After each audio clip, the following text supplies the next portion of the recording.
Hey y'all, welcome to the Believers Outlet where you can belong, believe, and become. Let's take a tour.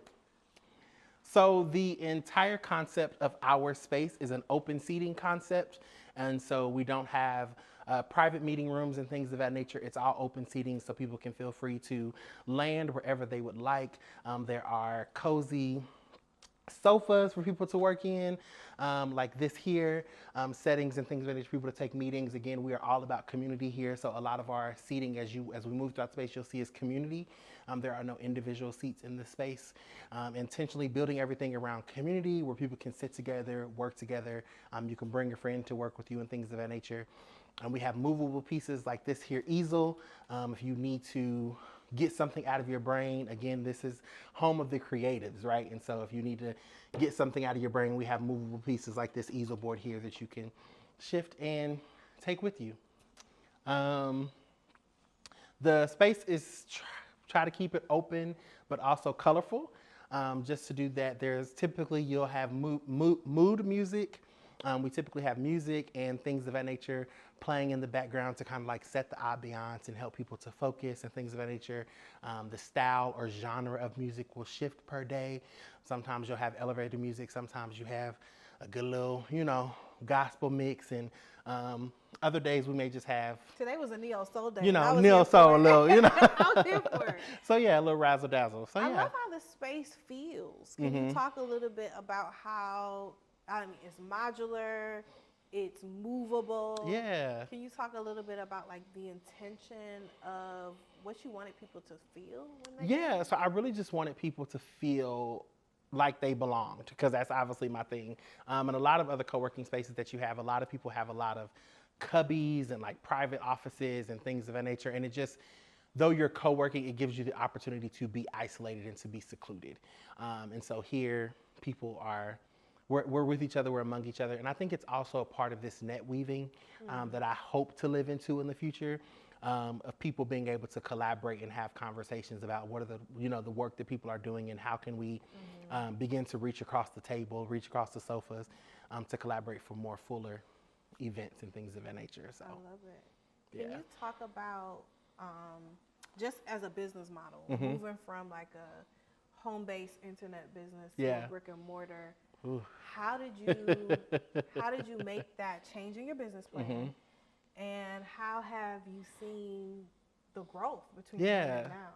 Yeah, and so changing the business plan and things of that nature was definitely the struggle, to stretch myself and to live into something.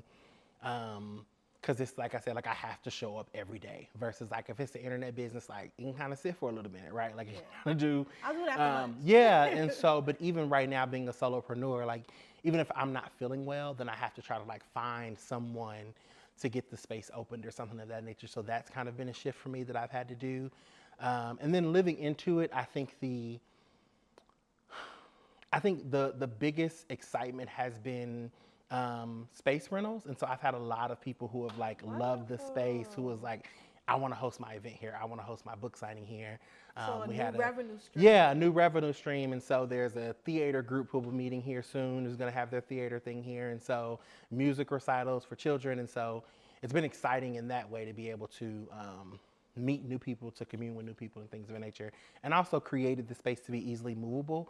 And so nothing is like, this is where it has to live, right? And so if someone envisions something different for the space, that we can move and do that as well. So, yeah. One of my huge focal points is the plant wall. Also because we are a content creation space, and so I have a lot of content creators and things of that nature who will come in and just love the plant wall to sit in front of. And the greatest plant dad. And this so is just a small. Yeah, so this actually, all of these plants came from my personal collection of plants. And so again, when we're talking about opening up and getting the overhead to have this space, like I knew that I envisioned this, and there's still some things I want to add, but one of the things that I knew that I wanted, but a way that I cut costs was I was like, okay, well, I guess I got to dip into my personal collection. So, yeah, I darn near cleared my personal collection to make this happen. But, so yeah, I'm excited to be able to have them be a focal point in the space. What do you feel like this represents in the space? So I think it's a living and growing energy for us to continue to expand and to grow, and the life cycles of the plants.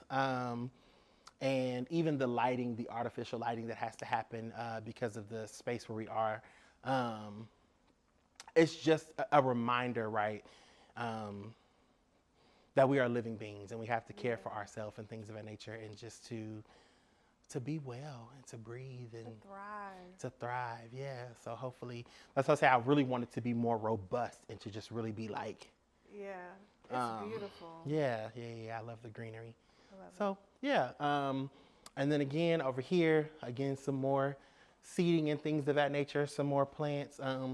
Right now we have like a resource sharing mini library over here, and that is just from some book donations that we have had. And again, because we are prioritizing right, Nathalie's book. And the first one.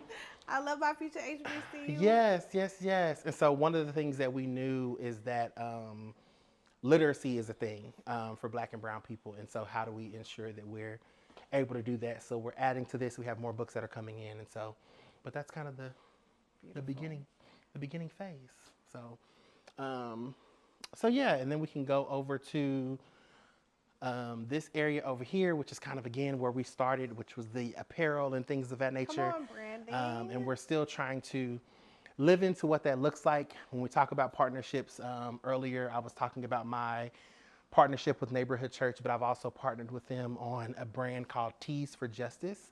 And a portion of all of those t-shirt sales goes to the Neighborhood Church Solidarity Fund, which is the redistribution of wealth in order to support Black and brown businesses and small businesses and nonprofits and things of that nature. So it's been great to be able to partner again in these different ways and to be able to diversify the income streams, but also to ensure that I'm giving back to other people who were once in the position that I was. So. I love that, because as you're building personally and building professionally within your small business, you're also pouring into other small businesses and nonprofits. Yes. Can you give us a sneak peek on the impact that you've been able to make? Like how many businesses? Oh my goodness.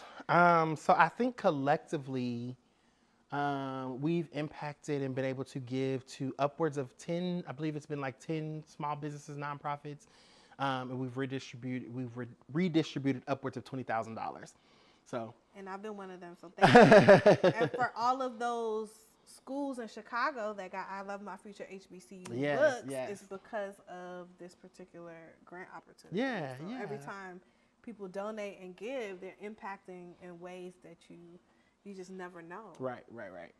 So dope. yeah, sorry, I'm kicking this thing. What's your favorite or best selling tee? So right now it would actually be the Take Up Space.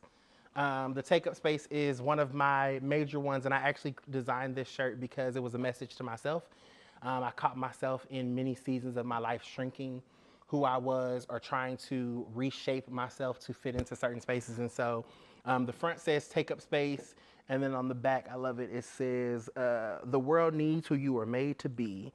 And so just thinking about how each of us, we deserve to take up space. And it's so dope for us that in the you're world. telling people to take up space and you're creating space. Yeah, right. See that boy there? Yeah, I love that. So yeah, and then up here on the stage area is where I call this our huddle space, the believer huddles.